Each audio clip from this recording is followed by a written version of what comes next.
1월 15일 토요일 새벽 오늘 함께 보실 하나님의 말씀은 요한복음 5장 1절부터 15절까지의 말씀입니다. 제가 봉독하겠습니다.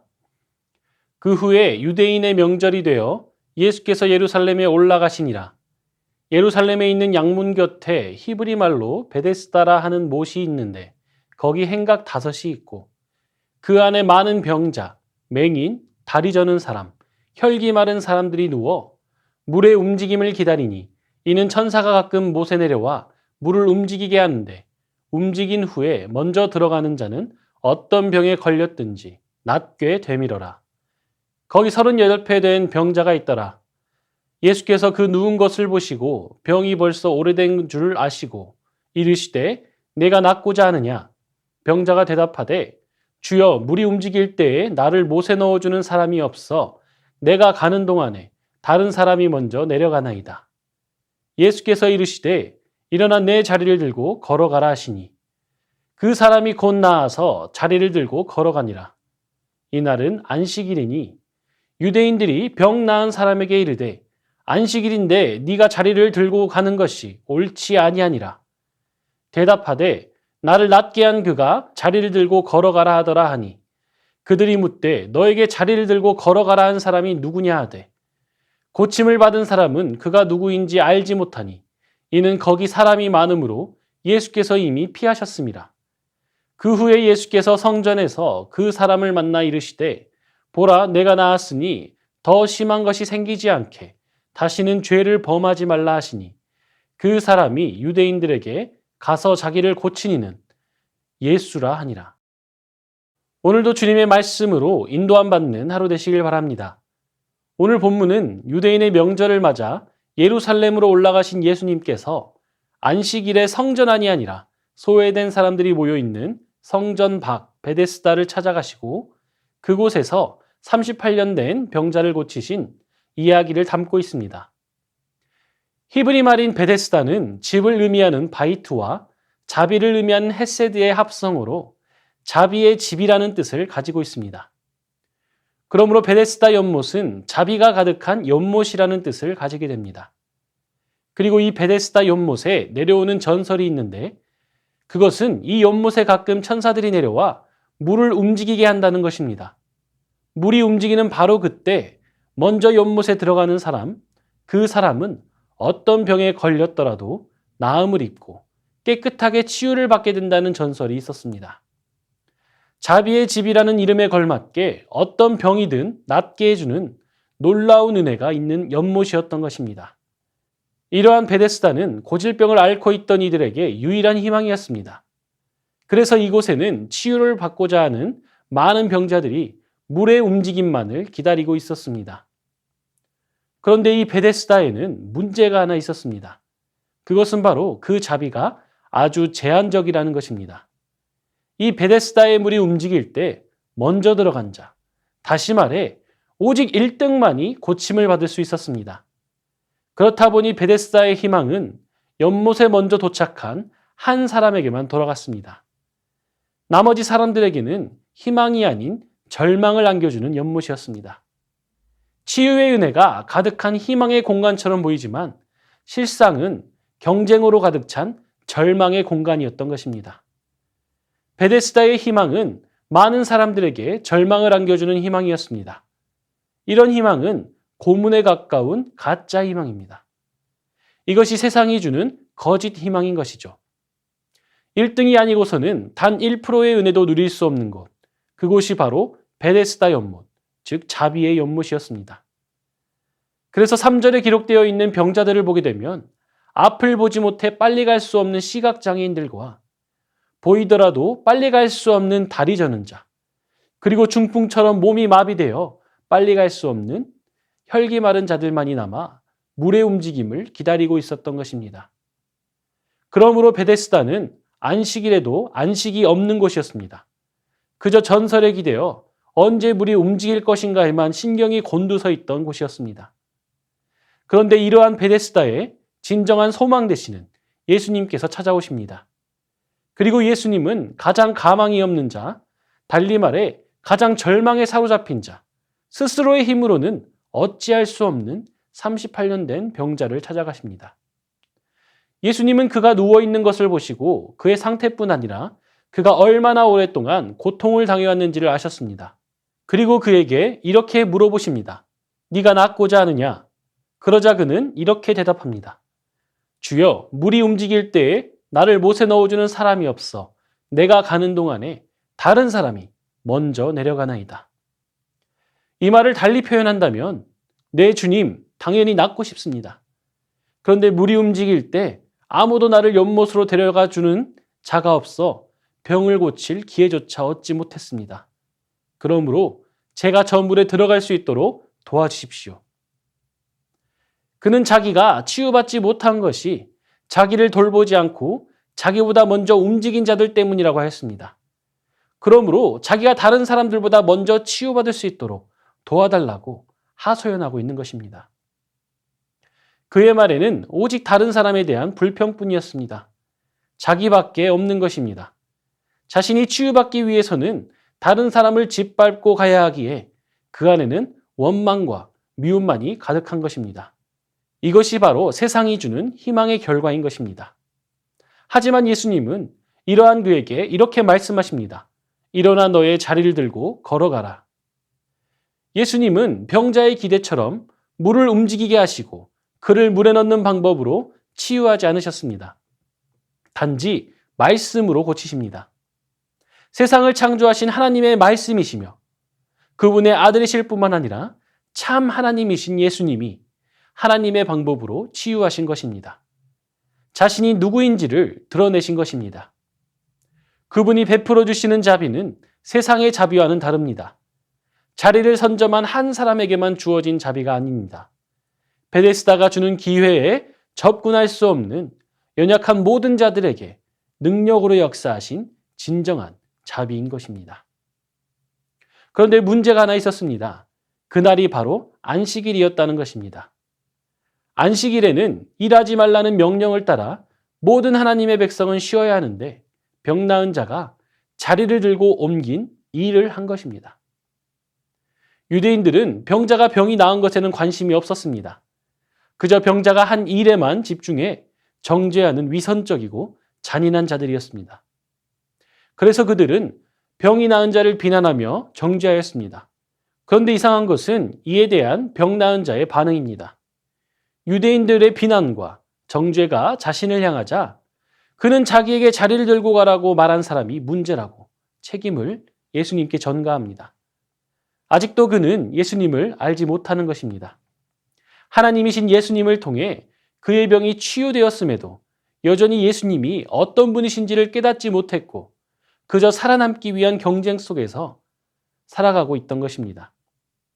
그런데 이러한 그를 예수님은 다시 만나 주십니다. 그리고 그에게 이렇게 말씀하십니다. 보라, 네가 나았으니 더 심한 것이 생기지 않게 다시는 죄를 범하지 말라. 더 심한 것이 생기지 않도록 죄를 짓지 말라고 말씀하시는데도 그는 그 말이 무엇인지 깨닫지 못했습니다. 죄에서 떠나 하나님과의 관계를 회복하는 것이 참된 안식의 시작이기에 계속해서 자신을 드러내시고 죄로부터 자유케 되기를 말씀하시는데도 그는 그것을 깨닫지 못한 것입니다. 그래서 그는 자신으로 하여금 안식일을 범하게 만든 이가 바로 예수님이라고 말하며 자신의 안위를 위해 예수님을 배반합니다. 끝까지 예수님에 대한 인식의 전환이 이루어지지 않은 채 계속해서 그는 경쟁하며 세상이 주는 헛된 희망을 붙잡고 있는 것입니다. 사랑하는 성도님들, 오늘 본문에서 예수님은 자비의 집이라는 뜻을 가진 베데스다에서 38년 동안 치유받지 못하고 있는 병자에게 끝까지 자비를 베풀어 주시고 참된 안식으로 갈 수 있는 길로 인도하셨습니다. 그것은 바로 몸보다 영혼의 병인 죄를 치유하는 것입니다. 그리고 이것은 경쟁으로 쟁취할 수 있는 것이 아닙니다. 오직 참 희망을 주시는 주님께 나아가 근원적인 죄를 치유받아야만 하는 것입니다. 하지만 세상은 이를 쟁취하라고 합니다. 마치 우리의 근원적인 목마름을 해결할 수 있는 것처럼 자비를 베푸는 척하지만 실상은 경쟁을 부추기는 것입니다. 베데스다와 같이 자비의 집이라고 이름을 붙인다고 자비의 집이 되는 것이 아닌 것입니다. 자비의 집인 베데스다는 물이 움직이는 순간 선착순이 지배하는 경쟁의 장이 되어 자비의 집이 아닌 무자비한 전쟁터가 되었습니다. 베데스다는 그 이름이 자비의 집이었지 모두에게 있어 자비의 집은 아니었던 것입니다. 어떤 사람에게만 자비의 집이었습니까? 오직 1등에게만. 그 연못의 물이 움직일 때 달려가서 그 안에 들어가는 1등에게만 자비의 집이었던 것입니다. 하지만 예수님은 이러한 전쟁터 속에서 진정한 자비의 모습을 보여주십니다. 우리가 구하지 않았는데도 먼저 찾아오셔서 우리에게 물어보십니다. 네가 낫고자 하느냐? 이 물음 앞에 우리는 먼저 우리가 치유받아야 하는 자들임을 인식해야 합니다. 그리고 우리의 유일한 치료자 되시는 주님을 우리의 주님으로 영접하고 그분 앞에 나아가야 하는 것입니다. 예수님은 끝까지 배신의 배신을 거듭할 줄 아셨습니다. 또한 이로 인해 자신이 받을 어려움에 대해서도 알고 계셨습니다. 하지만 그럼에도 끝까지 자신이 누구인지 알게 되기를 원하셨습니다. 참 안식은 죄에서 떠나 하나님과의 관계를 회복하는 데서 시작되기 때문입니다.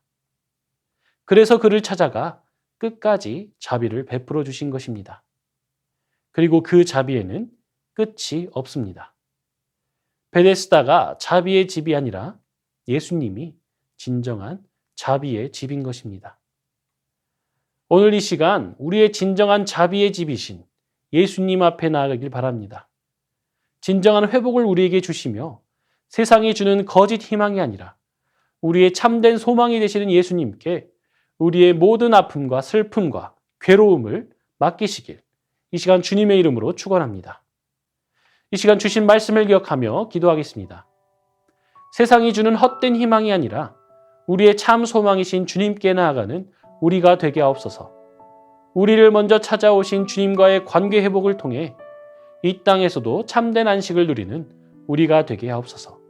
이 시간 주신 말씀을 기억하며 기도하겠습니다.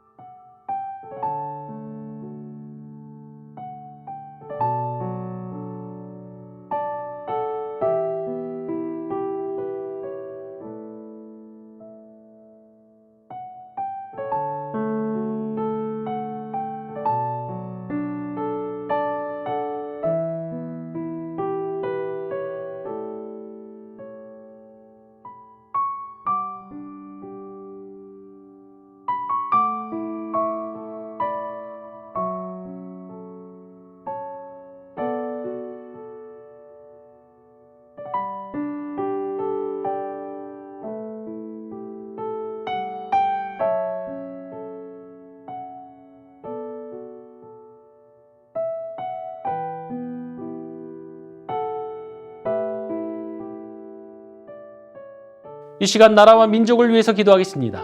정치, 경제, 사회, 교육 등 모든 분야를 하나님께서 친히 주장하시고 다스려 주옵소서. 북한의 동포들에게 참된 자유와 평화가 임하게 하옵소서. 이 시간 나라와 민족을 위해서 기도하겠습니다.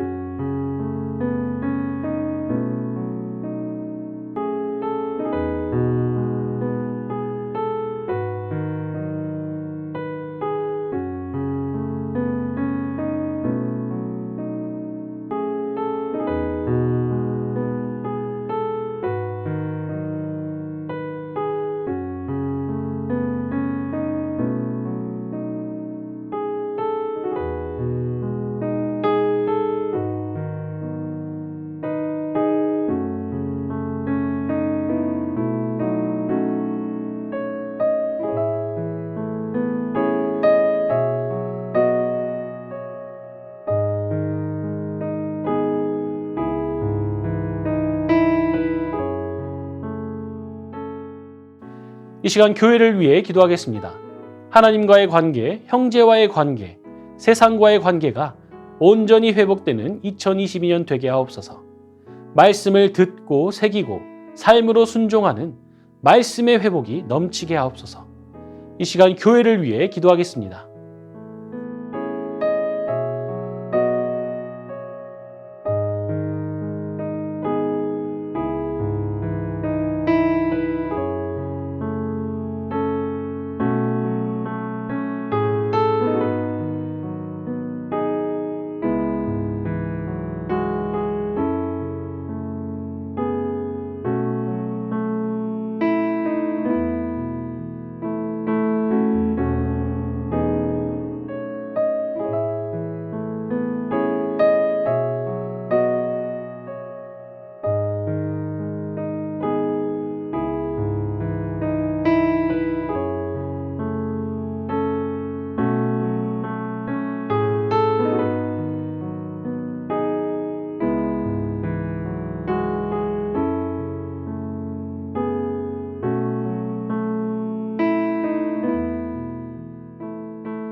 이 시간 선교사님과 환우들을 위해 기도하겠습니다. K국 연미족 정부흥 선교사님을 위해 기도하실 때 K국 반정부 시위로 인한 유혈 사태가 속히 안정화되게 하시고 더 이상의 인명피해가 없게 하옵소서. 선교사님들과 자녀들, 현지 그리스도인들과 교회를 안전하게 지켜주시도록 기도해 주시기 바랍니다. 또한 환우들을 위해 기도하실 때 추명우 성도님, 김평수 집사님, 김인혜 집사님, 김영자 권사님, 김찬준 집사님, 정순금 권사님, 김봉남 권사님, 조금열 집사님, 안행순 집사님, 최혁기 성도님, 정성혜 집사님의 어머님, 김광순 집사님, 이길태 집사님, 박문천 집사님, 이외의 모든 환우들 가운데 치유와 회복의 은총 베풀어 주시도록 선교사님과 환우들을 위해 함께 기도하겠습니다.